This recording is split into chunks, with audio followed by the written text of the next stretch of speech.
الحمد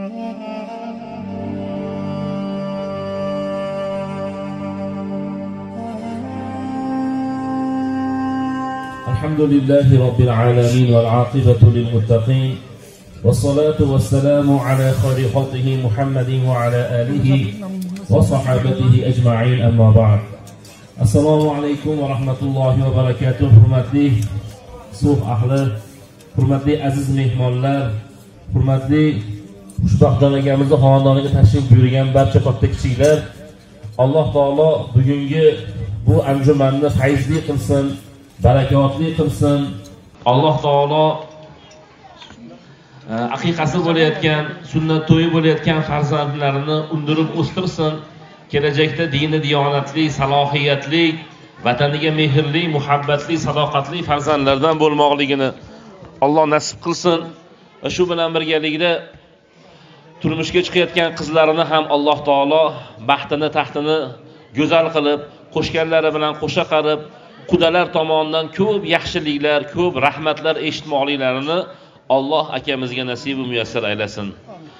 Va bularni baxti bo'lib turgan hoji dadamiz, hoji onamizni Alloh taolo ko'p yillar barcha farzand va nabiralarga bosh qilib, ularni haqlariga duogo'y bo'lib yurmoqliklarini Alloh o'zi muyassar aylasin. Ozgina yo'l tufayli ushalib qoldik.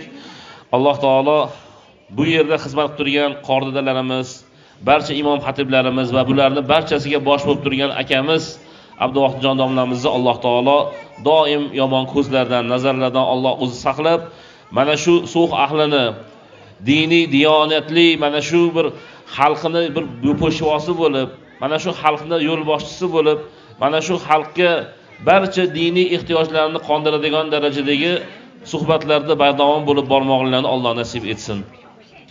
Agar ruxsat bersalaring, ko'p vaqtlar olmasdan mavzuga kirishib ketdik. Alloh taolo bu boshlamoqchi bo'lgan mav'izamizni o'zi fayzli qilsin. Avvalo ikki og'zini mana ayollardan, yosh bolalardan iltimos qilamiz, ovozni pasaytirib tursak, chunki amr ma'rufga beriladigan savobning fazili ko'tarilib ketib qolmasin.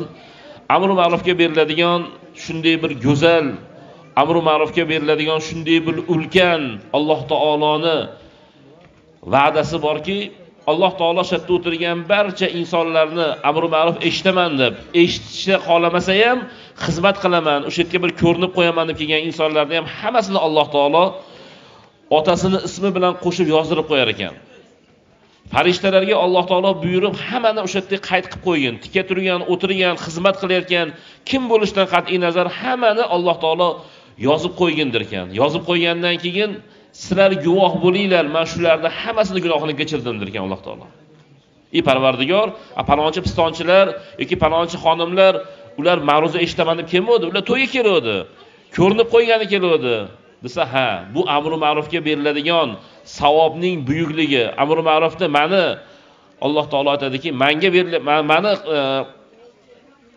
rioyamni qilib, ular meni ko'rmasdan turib shunchalik qo'rqayotganligini evazidan, ular men tayyorlab qo'ygan jannatni ko'rmasdan turib shunchalik intilayotganligidan va men tayyorlab qo'ygan jahannamni ko'rmasdan turib bir-birlarini ogoh etayotganligidan hamma gunohini kechiraman degan Alloh taolo.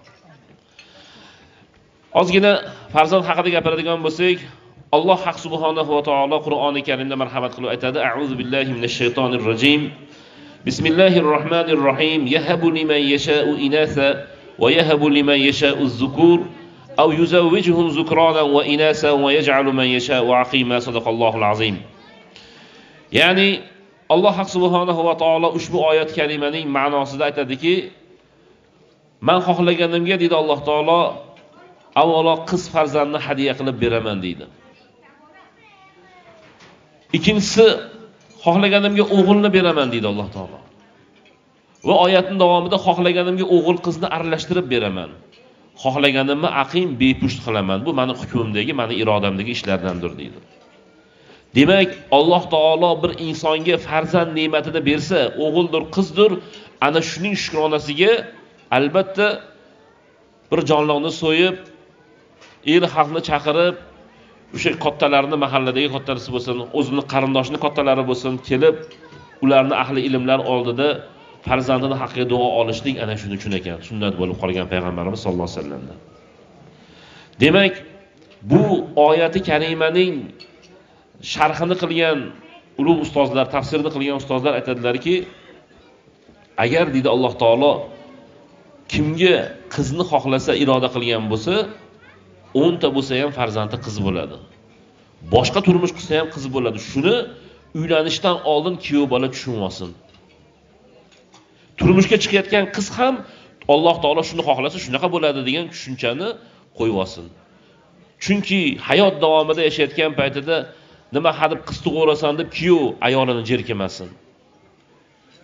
Yoki ayol siz bu hadib zaxlada o'tiraverasizmi deb erini jerkamasin. Ularning qo'lida emas, Allohning qo'lida. Bu esa bizning e'tiqodimizdir. Ikkinchisi, Alloh taolo kimga o'g'ilni iroda qilgan bo'lsa, faqat o'g'il bo'ladi degani. 10 ta bo'lsa ham o'g'li bo'ladi, boshqasiga uylansa ham o'g'li bo'ladi. Yoki bir ayolga Alloh o'g'il tug'ishni iroda qilgan bo'lsa, u ham xuddi shunday. Demak, mana bu tushunchalar e'tiqod masalasi nihoyatda bizga bugun zarur masalalardan. Va uchinchisi, o'g'il qizni aralashtirib beraman degani ham Allohning irodasidan ekan. Qarang, birinchi o'rinda bekorga Alloh taolo qizni keltirmayapti. Qizi bor odam nimani xohlaydi? O'g'il xohlaydi. O'sha o'g'ilni bermaganiga sabr qilganiga Alloh darajasini yuqori qilib qo'yapti. Payg'ambarimiz sollallohu alayhi vasallam bunday holatda bu nimalarni, mana shu faqat qizi borlarni Alloh taolo payg'ambarimiz sollallohu alayhi vasallam rag'batlantiryaptilarki, ya'ni sen xafa bo'lmagin. Kimda kim 3 ta qizini tarbiyalab, odob axloqni berib, dini diyonatni berib, vaqti soati kelganda munosib joyga turmushga chiqargan ota yoki aka jannatiydir dedilar. Bu gapni gapirishlari bilan o'sha yerda suhbatda o'tirgan sahobiy ikromlardan birlari o'nlardan turib, "Ya Rasululloh, 2 ta qiz bo'lsa-chi? Ha, 2 ta qizga ham. Bitta qiz bo'lsa-chi? Ha, bitta qizni ham" dedilar. Demak, buni mana shunday tushunmoqligimiz kerak. Ana endi ikkinchi o'rinda nima uchun o'rni baland bo'lyapti? Bunda qizi yo'q, faqat o'g'il bor. O'g'li borlarga qarasangiz, qizni xohlaydi. Qizi borlarga qarasangiz, o'g'li xohlaydi. O'sha bitta kamchilik joyi borligi uchun o'g'li ham, qizi ham bor odamdan ko'ra Alloh martabasini sal yuqori qilib qo'yapti. Sabr qilganiga. Endi o'g'li ham, qizi ham bo'lgan odamni Alloh taolo 3-o'rinda deyapti, tabaqasini. Nimaga? U ijtimoiy o'ylamaydi. Endi Alloh taolo vaqti bilan bepushtlarni ham oramizdan chiqarib qo'yadiki, nima uchun? Nimani bersa shukr qilishligi uchun. Tirnoqqa zorlar qanchaligini ko'rib turib, o'zi Alloh menga shuni beribdi, shuni tarbiya qilishim kerak, shuni orqasidan men yo rahmat eshitaman, yo uni omonatga xiyonat qilganligim uchun Allohning tayyorlab qo'ygan azobiga giriftor bo'lib qolaman deydigan mazmunni tushunish uchun. Alloh taolo shunday qildi. Endi bu farzandlar yaxshi farzand bo'lib, kamol topib, Allohning rizosini topadigan, ota-onasini boshiga qo'yadigan bo'lishi uchun ota-ona 4 ta ilohiy qonunga amal qilish kerak ekan. Birinchisi, luqmasini halol qilishlik. Barcha o'sib kelayotgan farzandlarimizni luqmasiga e'tibor beraylik. Luqmai halol bu juda katta mavzu, ammo qisqa qilib aytamiz. Peshinda teri bilan, halol mehnat bilan, rozi rizolik bilan topib uni yedirsak, albatta ilohiy qonunga amal qilgan bo'lamiz va bu farzandlardan albatta katta ne'matlar, katta yaxshiliklar, katta orqamizdan rahmatlar yog'ilib turishligi. Alloh taolo maqtaganidek qurrata ayun, ko'zlarimizni quvonchi bo'ladigan farzand bo'lishligi inshaalloh shunda bo'ladi. Ikkinchisi, ilohiy qonunning ikkinchisi, endi farzandlik bo'ldim. Alloh menga ne'mat berdi deb o'zimizdagi ba'zi bir illat, ba'zi bir noma'qul qiliqlarimizni, xarakter deymiz, o'shalarni sekin-sekin yo'qotib boshlashimiz kerak. Chunki o'zimiz o'sha ishni qilib turib, farzandimizga sen qilmagin deyishda odob deyilmaydi. Va uchinchisi, farzandga ta'lim tarbiya berib, luqmasini halol qilib borayotgan paytimizda bir vaqtni o'zida o'zimiz ham ota-onamizni xizmatini qilib borishimiz kerak. Ya'ni ota-onamiz bitta qolib ketib, o'zimiz Farg'onaga borib olib yoki Toshkentga borib olib, oyda yilda telefon qilmasdan, xabar olmasdan, pul jo'natmasdan juda ham qattiq bir farzandimizdan katta bir yaxshi joylarda o'qitib, bu zo'r bola bo'ladi yoki yaxshi qiz farzandim bo'ladi, katta ne'matlarni ko'raman orqasidan demaylik. Uni o'zimiz mana shu turgan paytimizda yonimizda olib yurib ibrat bo'lmoqlikka ilohiy qonun buyuryapti. Allohning qonuni, shariati buyuryapti. Chunki dono xalqimizda go'zal maqoli bor. Nimani eksak, nimani xizmatini qilsak, ana o'shani olar ekanmiz. Va to'rtinchisi, ota-ona to'xtamasdan qiladigan to'rtinchi ilohiy qonun bu u farzandi haqqiga duo qilishlik. Bugun hammamiz Xushbaxtjon akamizni mana bu farzandlariga, mana sunnat duoyi bo'layotgan farzandlariga duo qilgani yig'ildik. Mana shu duolarni to'xtatmasligimiz kerak. O'zlari ham to'xtatmasligi kerak. Ko'zini ochib yarim kechasi turib ketsa ham qo'lini ochib Parvardigor, shu farzandni menga berding, undirgin, o'stirgin, yomon ko'zlardan, nazarlardan saqlagin, qalbidagi iymonni ziyoda qilgin. Va xoyrun nas man yanfa'un nas, Rasululloh sollallohu alayhi vasallam maqtagan insonlardan, insonlarning yaxshisi insonlarga foydasi, nafi tegadigani deb maqtaganlar. Mana shunday insonlardan bo'lmoqni Alloh nasib qilgin deb tuni kun qilgan duosi ana shu ibodatni, ana shu to'rtta ilohiy qonunga amal qilishlikni oxirgisi bo'lar ekan. Duo ibodatlarimizning muhridir, pechatidir. Birorta hujjat o'sha muhrsiz, pechatsiz qabul bo'lmagandek, oxir oqibat duo bilan biz har bir ishimizni so'ngida tugatamiz. Ana shunday farzandi haqqiga duo qilishlik bizlarning eng katta Robbimiz buyurgan vazifalardan ekan. Ota-onaning duosi payg'ambarlarning ummatiga qilgan duosi bilan barobardir. Bugun yana bitta katta nikohga sabab bo'layotgan farzandlari haqida ham gapirib o'tmasak bo'lmaydi. Bugun chunki nikohni yengil qarayotgan yoshlarimiz ko'payib qolyapti. Nikoh Alloh taolo bergan eng ulug' ibodatlardan bittasidir. Aslida halol nikoh qurish faqat Alloh taoloning rizosi bilan bo'ladi. Qaytaraman, gapimga e'tibor bering va mohiyatini tushuning. Halol nikoh qurish uchun Allohning rizosi shartdir. Chunki Alloh bir insonning qalbiga yaxshilik, rahmat solmasa, albatta bu nikoh halol bo'lmaydi. Ya'ni erkak kishini ham, ayol kishini ham qo'lidan keladigan ish faqat gunohdir. Qo'limizdan gunoh keladi. Bir qiz bilan hozir gaplashaman desam, nomahram, gunoh, mumkin emas. Uni nikohimga olaman desam, to Alloh uni qalbiga meni yuzimni issiq ko'rsatmagunigacha, ota-onasining rizoligini qalbiga solmagunigacha bo'lmaydi. Demak, bu xonadondan bir joydan ukamiz kelib, mana shu xonadonga kuyov bo'layotgan ekanlar. Demak, buning tagida Allohning rizosi turibdi. Undan oldin kelgan kuyovlarni yuzini issiq qilgani yo'q. Alloh shu bilan taqdirini bog'layapti.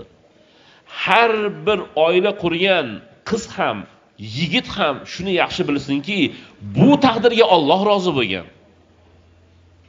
Bu taqdirga Alloh rozi bo'lganligi uchun to'yi bo'ldi. O'shuning uchun halol oila qurdi.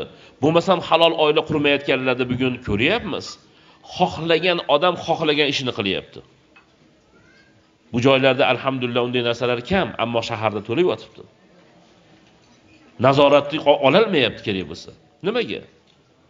Chunki nikoh haqidagi tushunchasi yo'q. Bugun yoshlarimizni baxtli bo'lishi uchun nima yetmaydi? Qani o'ylab ko'ring. Mana misol uchun to'y qilayotgan akamiz o'zi uylanayotgan paytidan ko'ra bugun mana bu zamondagi sharoit, kengchilik, zamonaviy texnika deymizmi, uy anjomlari deymizmi, har qanaqasiga rivoj topgan paytda turishdi, to'g'rimi? Mana misol uchun dadam uylanganda o'sha g'o'zapoyalarda o'tirib yoki to'ylar o'shanaqa bo'lib bo'lgan bo'lsa, bizning paytimizga kelib to'yxonada bo'ldi. U to'yda bir kunligini gapiryapmiz. Endi uyimizning ichidagi sharoit ham o'shanga yarasha edi. Demak, nima demoqchimiz? Uylanayotgan yigit otasidan ko'ra keng sharoitda uylanyapti.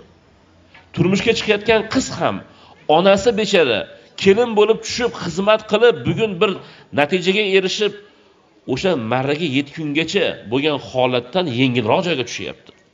To'g'ri emasmi? Juda ham to'g'ri. Buni eslatadigan kim bo'lish kerak? Ota-ona. Demak, yoshlarimizni qaytarib aytaman, bugun baxtli bo'lib ketishi uchun nima yetishmaydi?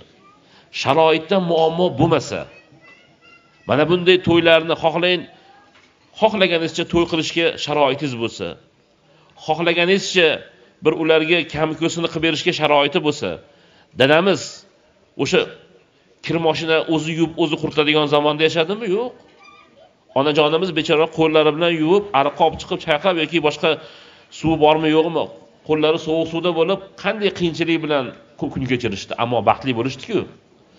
Xo'p, ota-onamizni qo'yaylik, bobolarimizni ham eslab qo'yaylik. O'shalarning zurriyotimiz-ku. Ularning zamonida qanday edi? Mashina yo'q edi. Zaks mashina degan tushuncha yo'q edi. Ammo baxtli bo'lishdi-ku. Nimaga? Chunki bitta narsasi bor edi. Bugun yoshlarimizni baxtli bo'lish uchun ikki dona narsa yetishmaydi. Birinchisi, hozir ota-bobolarimizda bor degan narsaning birinchisi sabr. Qaytaraman, mavzuni boshiga qaytamiz. Taqdirni Alloh berdimi? Alloh yomon narsani bandasiga ravo ko'radimi? Hech qachon. Chunki Alloh mehribon. Alloh mehribon. Mana shu nikohda xayriyat bor deb kelin tushunsa, taqdirimni Alloh beryapti. Albatta buning tagida yaxshiligi bor. O'sha yaxshiligini kutib yashayman desa, kelinimiz baxtli bo'ladi. Uylanayotgan kuyov bola ham, demak bu taqdirda ba'zi birlar sabab bo'ldi-yu, aslida Alloh rozi bo'ldi. Mana shu nikohda Alloh rozi bo'ldimi, menga Xudo beryaptimi shu qizni? Albatta buni qadamida, buni men bilan yashashligida juda ko'p menga xayriyatlar bor, yaxshiliklar bor deb tushunish kerak. Kim bugun shunaqa tushunyapti? Kim bugun shunaqa tushuntirib bera olyapti? Kim shu ishni qilayotgan bo'lsa baxtli bo'lyapti farzandi? Chunki nikoh o'qiyotganda biz bitta savol beramiz. Hurmatli yoshlar, zaksdan o'tdilaring, muborak bo'lsin. To'ylaring bo'ldi, muborak bo'lsin. Men nikoh keldilaring. Nikohda ham o'qib bo'ldik, muborak bo'lsin. Bitta savol. Oila qurishdan maqsadingiz nima? Shu savolni beramiz. Shu savolni albatta beramiz. Kuyov bola o'ylanib turib aytadiki, "Ha, oila qurishdan maqsad deydi, farzandli bo'lish" deydi. Kelinam agar javob bersa, "Men bu kishining gaplariga qo'shilaman" deydi. Shu xolosmi? Endi qarang, shunaqa niyat bilan oila qurayotganlarni ko'ring-da, haqiqiy janjal, haqiqiy to'polon, haqiqiy kelishmovchilik farzandli bo'lganidan keyin bo'lyapti. Bitta, ikkita, uchta bolali bo'lgandan keyin ajratishga, bir-biri bilan gapi to'g'ri kelmay qolishligi sabab bo'lyapti. Nimaga? Chunki bu maqsadiga erishib bo'ldi. Uni maqsadi farzandli bo'lish edi. Isbotlab qo'ydi. Qo'pol bo'lsa aytaman. Demak, bu bepish emasligini isbotlab qo'ydi, aql bilan ishi yo'q. O'shuncha urushyapti. Va xuddi shunday teskarisi, qizlarimiz ham tug'mas emasligini isbotlab qo'ydi. O'shuning uchun gap qaytaryapti. U ham bu ham maqsadiga erishdi. To'g'ri maqsad qo'yilgan ekanmi? Noto'g'ri. Biz farzandni hammamiz xohlaymiz. Farzand ko'zimizni quvonchi deymiz. Allohdan yig'lab so'rab olamiz. Ammo bu farzand bizni qo'limizdan keladigan ishga maqsad qo'yishimiz kerak. Mana misol uchun, men shu yerda turib, yana bitta shunaqa mashina chiqarib berasanmi desa, qo'limizdan kelmaydi. Chunki yetarlik o'sha jihozlari yo'q. Zavod bo'lish kerak, ba'zi bir joylarni zavod qatirib berish kerak, pechatini qo'yish kerak. Ammo yuvib ta'mirlab qo'yasanmi desa, kerak bo'lsa yuvib ta'mirlash emas, chachib turib boshqatdan yig'ib berishga shadimamiz bor. Quvvatimiz bor, sharoitimiz. Qo'limizdan keladigan ishda bu. Xuddi shunday farzand haqida ham xuddi shunday, hurmatli azizlar. Farzand haqidagi ba'zi bir narsalarda biz sabab bo'lamiz, to'g'ri. Ammo aslida Alloh bersa bo'ladi. Hozirgi oyatda aytdim-ku, men dedi, e'tibor bermadilaring hech kim. E'tibor bergan jihati shu ediki, men xohlaganimga degan joyda xohlagan so'zini e'tibor berishimiz kerak. Alloh so'zni hadiya deganda, hadiyani kimga beriladi? Xohlaganingizga berasiz. Yaxshi ko'rganingizga berasiz. Endi Alloh biz yashayotgan jamiyatdagi juda ko'p insonlarni yaxshi ko'radiki, farzandni Alloh bisyor qilib yuborgan. Ammo xuddi shu zamonamizni sal nariroqga 4000-5000 kilometr Yevropaga yoki Rossiyaga borib ishlayotganlar juda yaxshi biladi. Yo'q, qirilib ketyapti. Alloh berardan qisib qo'ygan. O'shuning uchun it boqadi, mushuk boqadi, ba'zi bir hayvonlar bilan o'zini o'rtib yuradi. Boshida farzandli bo'lgisi kelmay yuradi. Oxir oqibat Alloh olib qo'yadi. Demak, Bu narsani yaxshi tushunishligimiz uchun hurmatli azizlar, katta narsa kerak emas. Ozgina aqlni ishlatsak va bu jarayon o'z-o'zidan bo'lmayotganligi, hamma xursand bo'lib, shu yoshlar baxtli bo'lsin deb duo qilishni o'zi bilan ish bitmasligi, birinchi bo'lib ota-onalar, birinchi bo'lib kattalar o'sha ikkita xudoandali bo'layotgan kattalarni nazoratiga o'tayotganligini yoshlar bilish kerak. Shu o'rinda aytishimiz lozim bo'lgan gap shuki, ota-onalarni va kattalarni vazifasi yoshlarni hayotiga aralashish emas. Qaytaraman. Kim o'g'il uylasa, o'g'lidan har kuni so'ramasin, xotining nima deyapti demasin. Kim qiz chiqargan bo'lsa, qudam nima dedi, kuyov nima dedi, qayning nima degan savolni bermasin. Bo'lmasa nima qilsin? Bo'lmasa ikkalasi ham yo'l ko'rsatsin. Ota-onaning vazifasi yo'l ko'rsatish. Sabrga chaqirish, yaxshi bo'lishligiga umid bog'lash va yaxshi tomonni ko'rsatib berish. Shu yo'l ko'rsatasiz. Yo'l ko'rsatadigan, men Farg'onaga qaytib ketishim kerak bo'lsa, Mamatni bilmayman. Agar men yo'l so'ramasam, yo'l ko'rsatmasam, aylanib yuraveraman shu yerda. Xuddi shunga o'xshaydi. Farzandlarimizga yo'l ko'rsatishni o'rniga biz uni ichidan o'zi nima deydi, janjal nimadan boshlanadi so'rasangiz, otalik, onalik mehringiz cho'zib ketadi. Adolat yo'qoladi. Adolat bilan hukm chiqarish yo'qoladi. Farzandingiz tomoniga o'tib olasiz. Ana shu yerdan xudo-andalarning o'rtasiga dars ketadi. Ana shuning uchun oilada nima uchun Alloh taolo ibodat darajasiga ko'tarib qo'yapti nikohni? Yashab ketishi oson bo'lmaganligi uchun. Yashab ketish o'ziga yarasha mas'uliyatni talab qilganligi uchun Alloh savob beryapti. Demak, yoshlarimizga bugun yetishmayotgan narsa nima? Sabr. Sabr qilsa, Xudo shuni menga bekorga ro'para qilmagandir. Bekorga Alloh shu bilan men nikohimni bog'lamagandir. Yaxshi tomonni kutaychi desa, unga mehri oshadi Alloh taolo, shuni qilib qo'yadi. Qur'onda Alloh taolo keltiradi. Rum surasi 21-oyat. A'udhu billahi minash shaytonir rojim. ومن آياته أن خلق لكم من أنفسكم أزواجا لتسكنوا إليها وجعل بينكم مودة ورحمة. صدق الله العظيم. Alloh taoloning ulug'ligini, buyukligini alomatlaridan bittasi dedi Alloh. O'zini qanaqa ulug' zot ekanligini ta'rif qilib turib, tasnif qilib turib aytadiki, Alloh taolo juft halollaringizni o'zingizdan, qattimizdan chap qovurg'a, o'zingizni ichingizdan olib chiqib qo'yganligidir deydi.